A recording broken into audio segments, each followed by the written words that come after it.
King County Sheriff Patti Cole-Tindall, thank you so much for joining us. We appreciate it. Good morning. Thank you for having me. So, your journey to this top job as top cop in King County has been anything but normal. I mean, it's not been that typical journey Right. where you work the street and work yourself up. I mean, you've been in the sheriff's department, but let's talk a little bit about that because you're really very non-traditional. Uh, and that brings a unique approach. I suppose you're hoping it brings a unique approach Right. to being the sheriff of King County. Yes. So thank you for that question because you are right. I'm anything but a traditional law enforcement executive. I have been a public servant for over 30 years. So my entire career, I've worked for government. And I started out 30 years ago in law enforcement. I was a special agent with the Washington State Gambling Commission. So, in that position, went through the police academy, just like our recruits go through now at the sheriff's office. And, You you you know, carry you carried a weapon in that I job too, did. didn't you? Yeah, Yeah. I carried a Glock 9 millimeter. Whoa. Absolutely. Right. So, I had a badge, had powers of arrest. I mean, it was, like I said, went through the police academy. In fact, I went through the police academy with some people that still work for the department. Ah, So, wow. Whoa. you know, most of them have, there were five King County deputies in my class when I went through, and one is left. But actually, that's not correct. Two are left. So I went through the academy with those guys 30 years ago. So yes, back to me being very non-traditional. But I left law enforcement. I don't know. I wanted to do something different, but I stayed in the investigative path. So I came to King County almost 24 years ago. But right before that, I also worked for 2 years for the state doing unemployment insurance fraud investigations and ran the Seattle office that conducted those. But then in 1998, I came to King County government, and there I was doing investigations. What was juvenile detention at the time, which later merged with our adult jail and became the Department of Adult and Juvenile Detention. But I was doing internal affairs investigations. And, my career through King County, I just took whatever opportunity was available to me, and I worked in HR. I also worked in labor relations, so working with our represented workforce, and became Executive Constantine's labor director in 2010. And in that position, I was responsible for all collective bargaining for King County employees. And most King County employees are in a labor union. So it was pretty involved. And at the tail end of that, I also served as the interim director of the Office of Law Enforcement Oversight. And why I think that position was so important, it's because that's what brought me to the King County Sheriff's Office. Then Sheriff John Urquhart, I was working with him and he said, "Look, I don't know how, I don't know when, but I really would like you to come work for the sheriff's office. You're exactly what this department needs." And so in 2015, he brought me in as what then was a civilian division chief, right? So I came in and, keep in mind there were 35 other command staff that could have been a position for them. And he brought me in from the outside, which is almost unheard of. I mean, it just Mm. is. And B, being non-traditional because I had not been in law enforcement for many, many years, like 23 years, a long time. So he brought me in, and it wasn't easy in the beginning. I had to definitely earn the trust of people and the confidence that I was the right person. Well, I did that for about 5 years. We got a new sheriff. That sheriff asked me to stay, and in fact asked me to be the undersheriff when the current undersheriff retired. And that was in 2020. And then, of course, the voters of King County decided to change and have the sheriff be appointed rather than elected. And I saw my role at that time helping the executive, whoever the new sheriff was going to be, helping them be successful. I didn't have any, interest at that time to be the sheriff. I Yeah, in was, fact, you told them that yes, you did not want to be part of the I, selection process. yeah, You weren't going for the job. Right. And because I saw my role as being number two, I felt that was I call the number two spot like the vice principal because I have to do the hard stuff. But I also saw that as I could really be, I guess, a conduit to helping the new sheriff be successful. But fast forward to the end of 21, the executive asks me to be the interim sheriff. And yes, at that time I said, I don't have any interest in being the sheriff. However, taking over as interim, I got a lot of positive. I got a lot of folks saying, you know what? We like the way things are going. Wouldn't you reconsider? And that came from inside the agency, it came from the community. And so I really gave it some thought.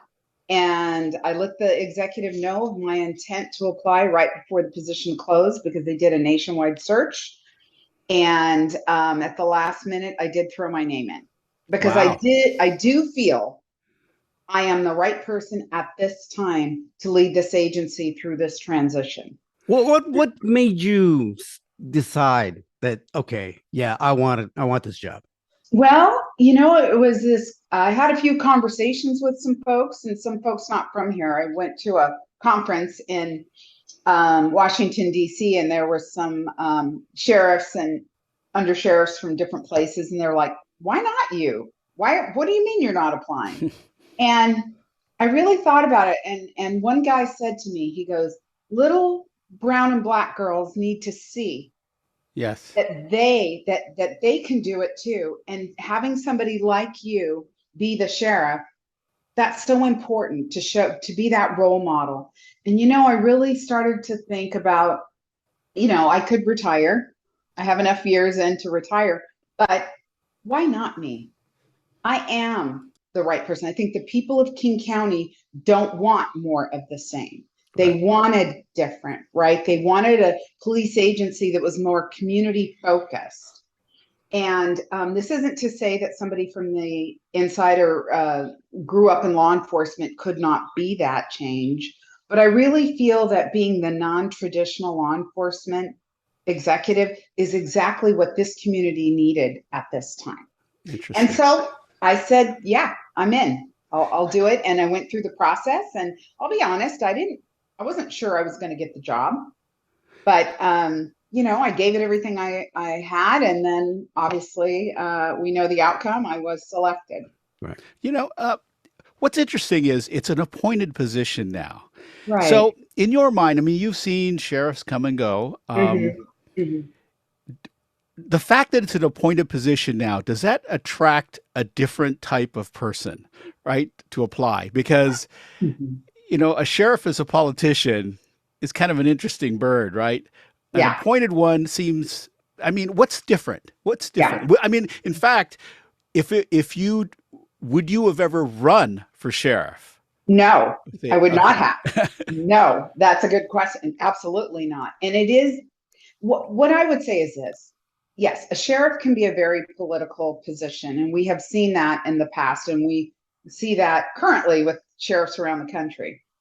An appointed sheriff, which there are only very few across the nation, is akin to a city police chief. The chief reports to a mayor. I report to the county executive. So that is what it is. So the politician is the elected person. The head of the police agency is not. Some would say that's not good. Why would, the people have given away their right to choose? But what I say is this: being part of a bigger system and having the support that the executive and his large team of support staff has to help us, I believe, is a positive, right? We are the experts in law enforcement, not the executive. So he relies on us, he relies on me to tell him, to inform him. So just think of it that way. It's just like a city chief.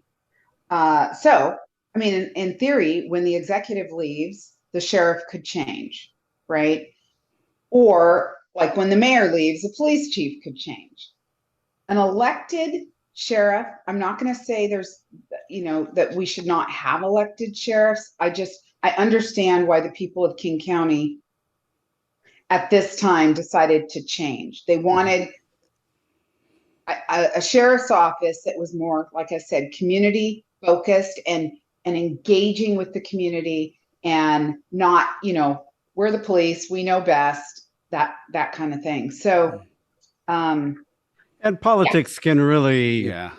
change, what you're doing. It has, not to say that politics isn't there at all, but right. let's face it, when you're having to run for office and fundraise and do all that fun stuff, that can be really difficult.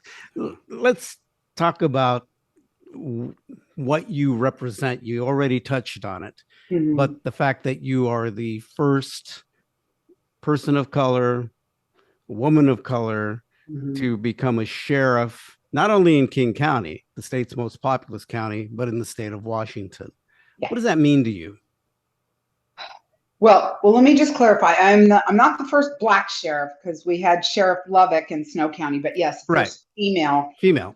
And Yes. but for King County, yes, the first Black and first female, Black female, because we have had other female sheriffs.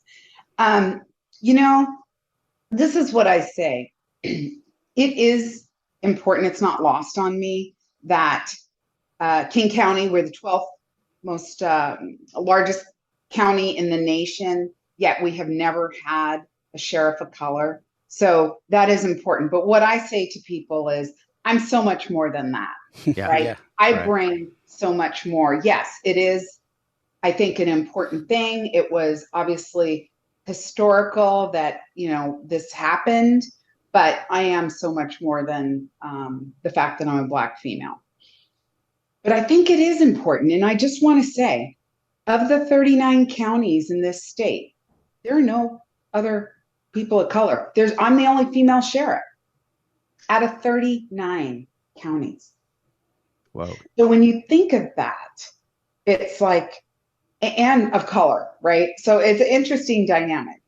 Um, I just, it's important to me. And so when I think about diversity within law enforcement and diversity in my agency, we are not that diverse. And we are working very, very hard to bring more people of color, all different colors, nationalities, into our agency, and females, because we're only 11% female. We have signed on to a nationwide initiative called 30 by 30, which is for law enforcement agencies to be 30% female by 2030. If you do the math, we got a lot of work to do. We got 19% to increase. And women tend to not come to the sheriff's office. And I think partly it's because we ride single to a car. There's no partners, right? Your backup could be 30 minutes away. Right. And I think just traditionally, sheriff's offices have been more male dominated. But we are working hard, like I said, to bring in people of color, women. And I just want to say, to date, we have hired 45 people, which to me is great. We still have a lot more to hire. We have attrition, and then we try to get new people in. But the fact that we've been able to hire 45 new people just this year, and we hope to hire another 45 by the end of the year. We actually have a recruiting trip to New Orleans. We have several laterals. These laterals is somebody who was a police officer in another area, and then we get them to come here. They are easier for us to get on the street because they don't have to go through the academy. They just do a 2-week equivalency, and then we do some training, and then they can be fully functional.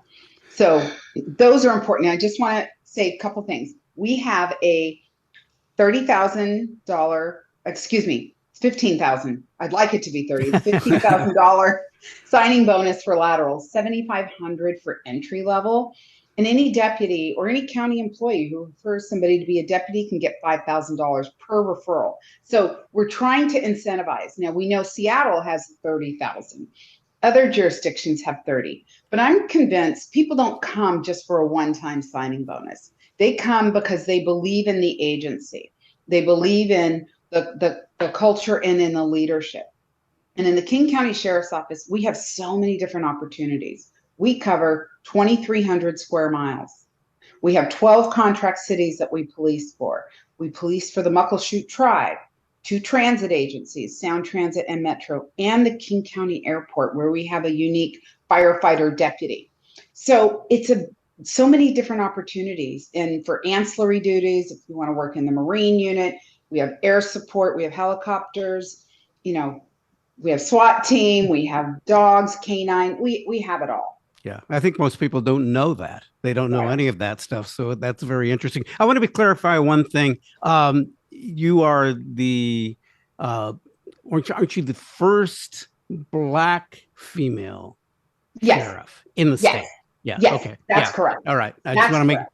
I want to make sure that we clarify that, Yeah. and no diss to John Lovett, because yes, Right. yeah, No, that's right. no, no. All right. Yes, All right. right. Yeah. So, one of the things that's interesting to me is the King County sheriffs kind of fly under the radar because the big show really is the dysfunction of the Seattle Police Department. What kind of challenges do you share with them that are facing you, and what advantages do you have over Seattle as far as policing? So, we do share a lot of the same challenges. I mean, staffing, their numbers are far worse than ours. I mean, we're down right now about anywhere from 110 to 120 commissioned officers, 60 professional staff, which is a lot. They're down like in the hundreds, 400 police officers or more. So we share that staffing challenge. We also share the changes to or police reform. I'll just say that the police reform that has happened in this state in the past year, 2 years. And that's not to say there didn't need to be some reform, because I believe we as an industry, as law enforcement, we need to evolve and we need to change.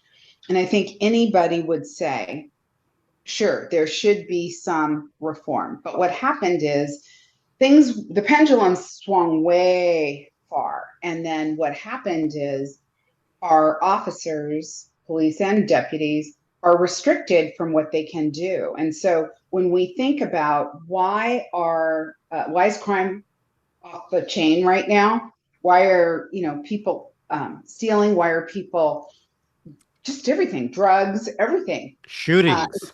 shootings, gun violence, right? Yeah. I mean, when I talk about, I have some statistics on gun violence for the first quarter, and this is, in my jurisdiction, 22 homicides.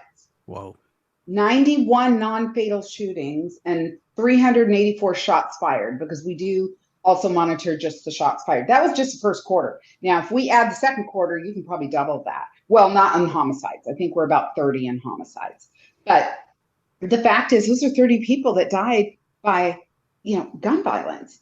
And so the laws, so when we talk about the challenges that we share with Seattle, the police reform laws, right now, people know that we can't chase them. So they don't stop anymore. And, so who stops? The law-abiding people stop. The ones that are breaking the law, or, they know that we will not pursue them because the law says we can only do that in very extreme cases.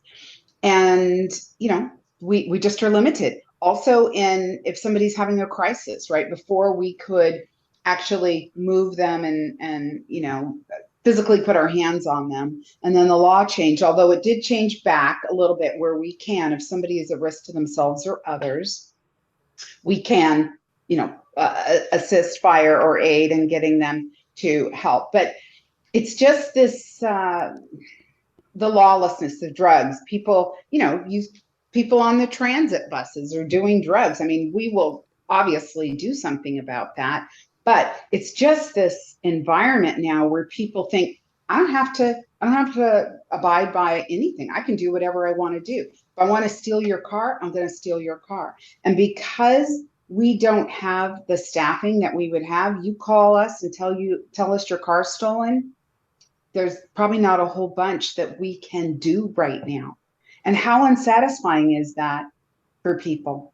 When you call 911 on the worst day of your life, you want somebody to do something. Right. And our response times are not bad. I know Seattle has been very, very challenged with being able to respond to what we call priority one calls. Those are the, crime is in progress, very bad.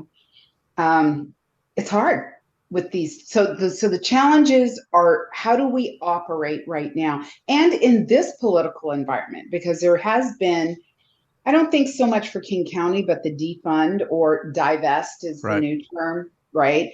Divest and then move money and resources somewhere else. But the truth is, I think most people don't want less police. They want more. They want to feel safe.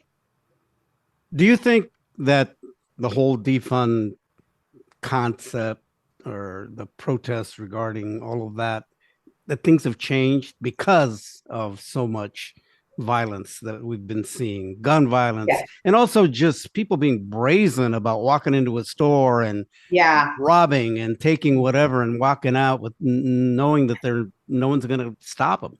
Right. Right. I think that, I think we need law enforcement and we need other types of resources, not or. It's got to be and, because even if we do, like we have co-response model where we will have a mental health person with us. We don't have that broadly. We have it more up in the north end, which is called the radar program. You still need a cop there because until it can be deemed safe, right? We don't want to send in that mental health person and then it goes sideways and they get shot or stabbed or whatever. So you still need cops. So it's an and situation. So I do think the community at large, people are like, no, don't take away, don't defund. At least for our jurisdictions where we, our contract city partners really appreciate the King County Sheriff's Office and actually would want more officers, not less. And I think if you talk to anybody in the community, especially where there are high crime stats, they want police presence is a deterrent to crime. Now, I did say that the bad guys don't have to or don't stop, but for most people, if you see the patrol officer coming through your neighborhood, right, or coming through your community, that is going to deter some people from committing crime. Right. And there's a sense of security, I think, for a lot of Yeah. people. That's what people Right. want. There's Right. no doubt about that. Yeah. Mm-hmm. What do you do to reach out to communities of color, and particularly if you're trying to recruit people to join the sheriff's department, Right. and you represent someone to say, hey, look at me, I can be sheriff. So why can't you, if you're Latino, if you're Black, or if you're Asian, that's right, come to our community, or Native American? This is a job for you. But let's face it, there hasn't been trust there. No, and you're right, and it is tough. I mean, we find that our young people, they, when they think about what do I want to do for work, right? Being a police officer is usually not what they're thinking. So how are we connecting? I mean, we are getting engaged with community. In fact, I'm creating a new division within the sheriff's office called Community Programs and Services Division, specifically so that we are outreaching with community and we are engaging with social service agencies in the community to provide other resources for people, but also to engage with community. So being present, going to events, having our recruiter going to the communities of color. But it is tough when some communities of color have had very bad experiences with the police.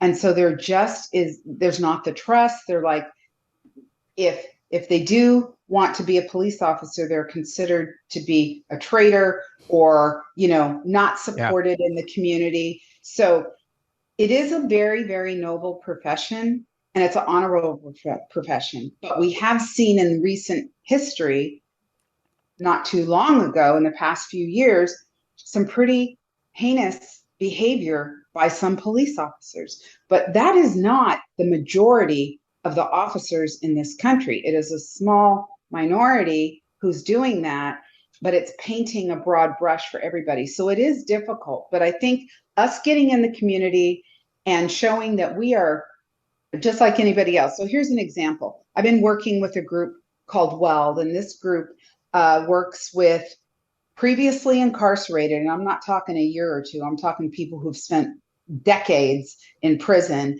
and they're coming out of prison and helping them be successful. And we are partnering with them because you know what? They aren't so different than us.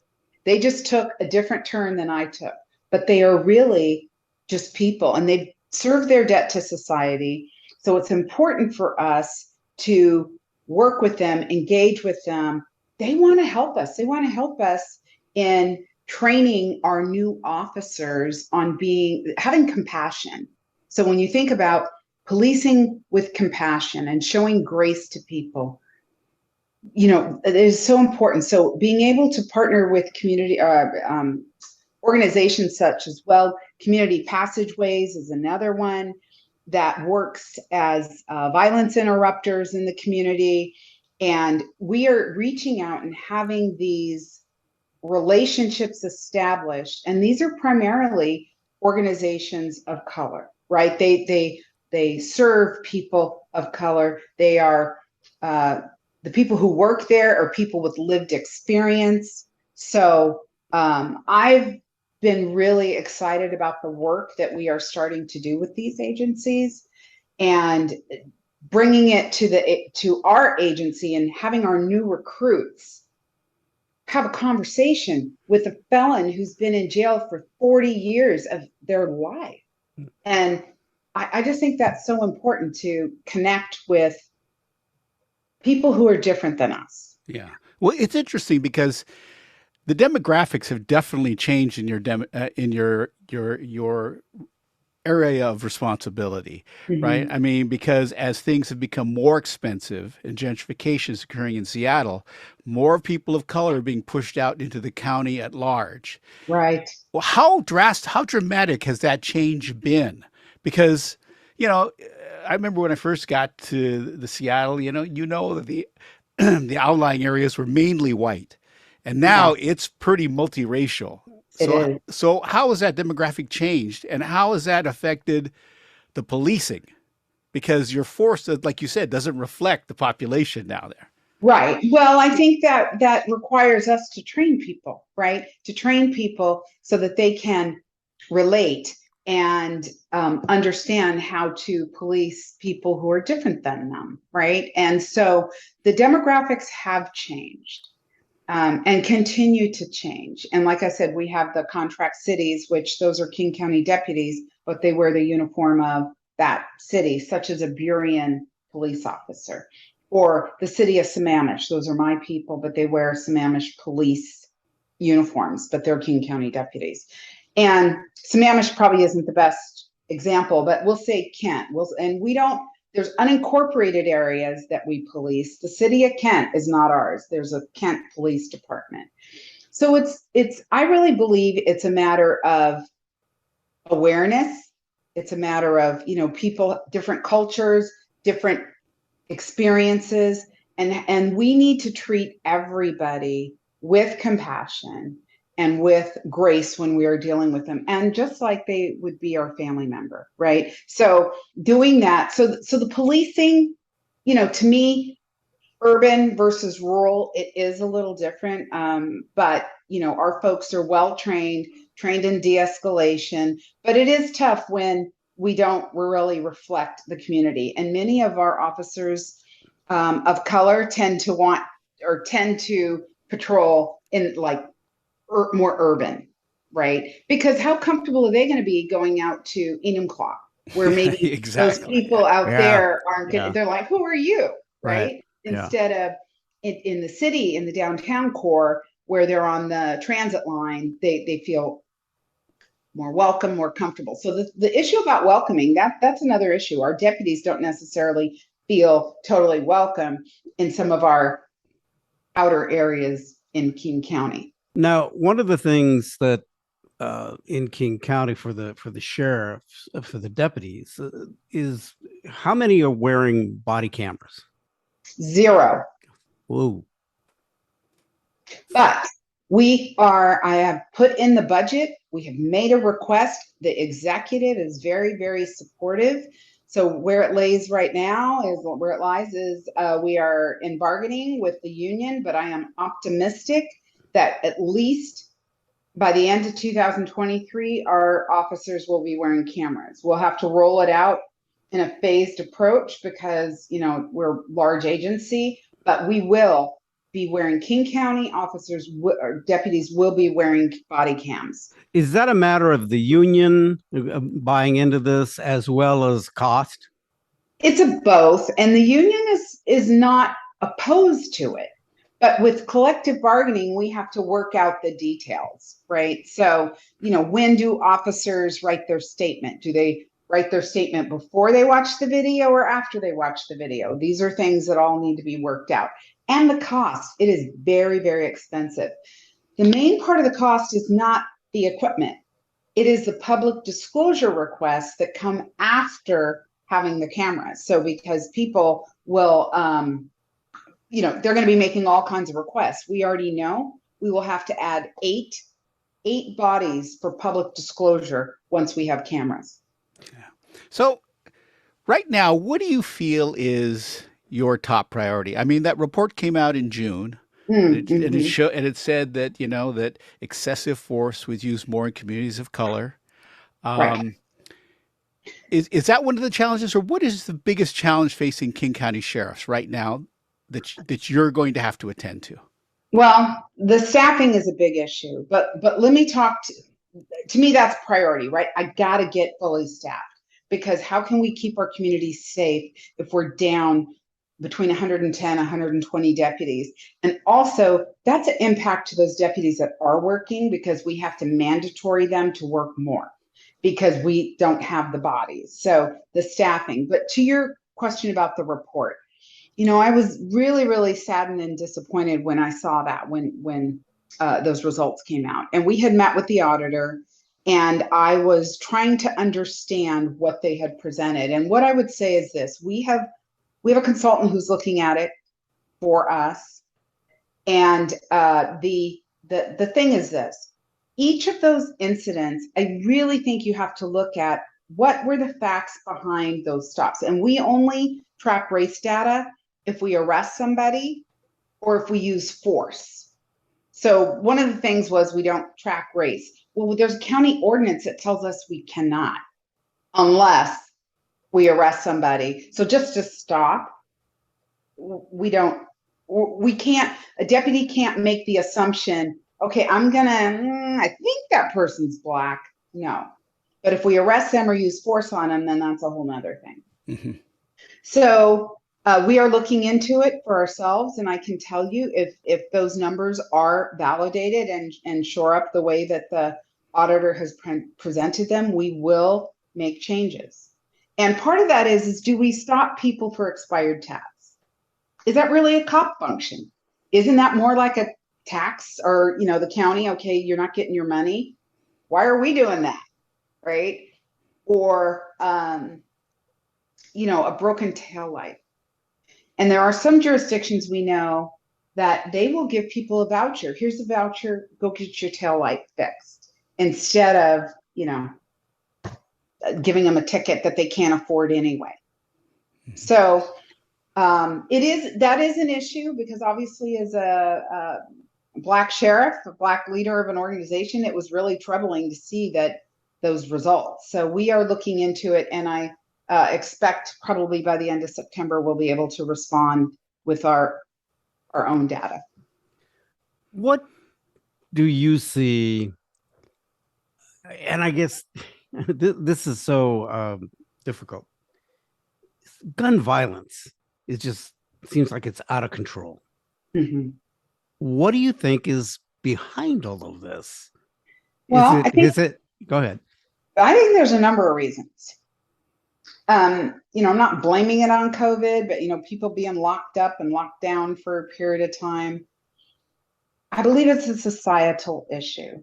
People don't value each other or human life. They just don't, right? And road rage incidences. And people, I just heard a story where a man, there was a road rage thing, and he got out of his car. He was going to talk to the guy, and the guy shot him dead.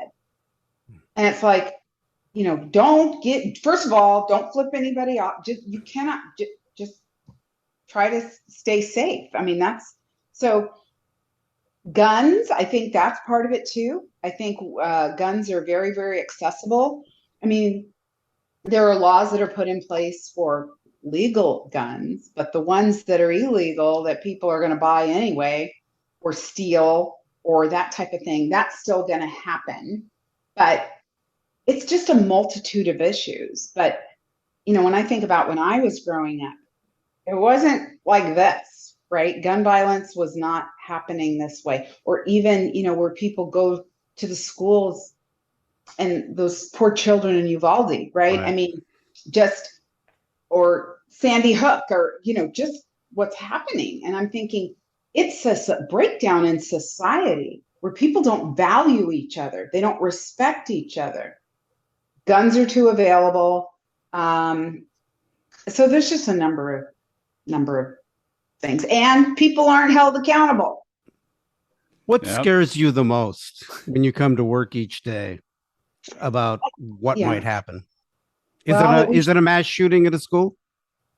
well, it's that, or we shoot one person. My people shoot somebody and kill them. Hmm. And so when I think about the weight of being the sheriff of King County, I do think about those things. And I think about my people going home safely at night at the end of their shift so they can go home to their families. Because when we talk about people not caring about people, they will shoot a cop in a second just because of their uniform. And so I worry about all these things. And I think about, on my watch, I mean, I was named sheriff May 4th, May 5th. My TAC 30s and SWAT team shot and killed a man in Federal Way. The next day, happened that soon. And just that whole process. So, and because it's law enforcement, and because I have people with badges and guns, and we have people that are committing crimes, it's going to happen again. I hope it doesn't, but just, and I would just say that, we train our people de-escalation. Police officers, the first thing it's not that they get out and start shooting, right? That there's a use of force continuum, and using the firearm is the last option, right? No other alternative exists but to use a firearm. So, but they work up that continuum. And I can tell you, any officer who's had to discharge their firearm, it's hard for them too, because then that's something they live with, right? And we do require that they go to a psychologist before they can return to work. And that's assuming it was a good shoot and that was within policy and within their training. Because if we find that it wasn't, then, we have another process which we will hold that person accountable. It seems these days that public service, such as what a sheriff or deputy sheriff does, or what you do, police officers in any community, and just working for a government entity and all of that, it's being disrespected in many ways, or people, Right. there's this lack of appreciation for what people in those positions have to do and do on a daily basis. Right. We've seen it with in public health, Yeah. and how just the mentality of questioning science and things like that. Uh, how do you work with your people to say, okay, look, we know that's out there, but we still have to do our jobs? Yeah. Because that Yeah. seems to me to be a real emotional, difficult thing to deal with. Yeah, and I think you're right. I mean, I just was with a deputy the other day riding along with him, and he was saying he's been with the agency for many, over 20 years, and feeling that there isn't the support for law enforcement that there used to be, or the respect, right?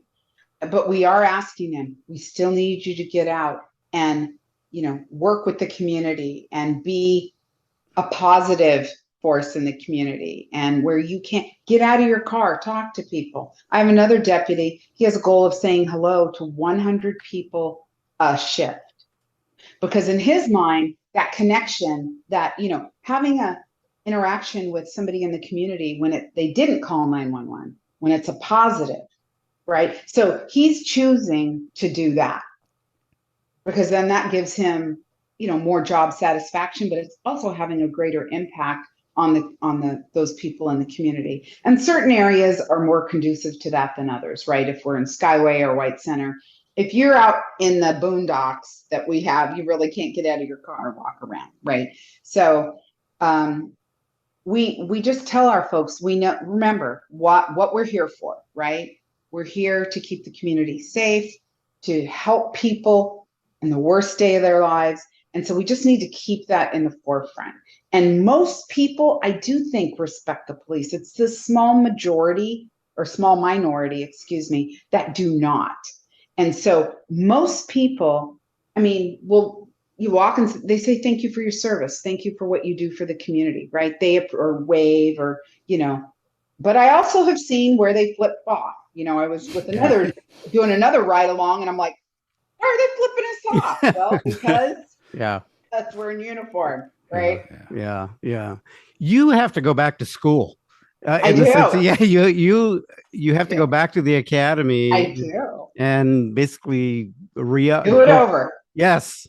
So what's up with that? Well, so I'm not certified, because after you are out of active law enforcement for so long, you don't have certification.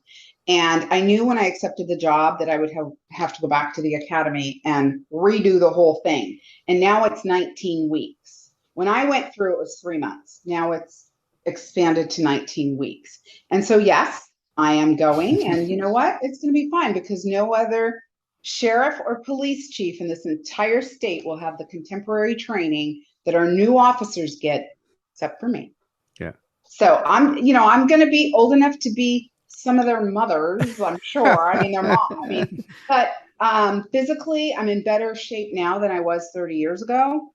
And I look at it as an opportunity. And yes, it's 19 weeks. That's a little hard, given that I'll be kind of quasi away from the job, and I'll still be the sheriff. I'll still have to do some things. But, the thing is, it's Monday through Friday, 7 a.m. to 5. Whoa. So, yeah. So have you figured out when you're doing that? Yeah, I start November 15th. Okay. Wow. Yeah. Right around the corner. Well, good luck. Thank you. Yeah, you'll have to come back and tell us what it was like. I will. Well, yes, we do want to, when you finish, please come back and we'll talk about Absolutely. that. All right. Okay. Sounds good. All right. Well, Sheriff, thank you so much for joining us, and congratulations on getting the top job, and good luck with it, because you got a tremendous challenge there. Yes. You have. Yeah.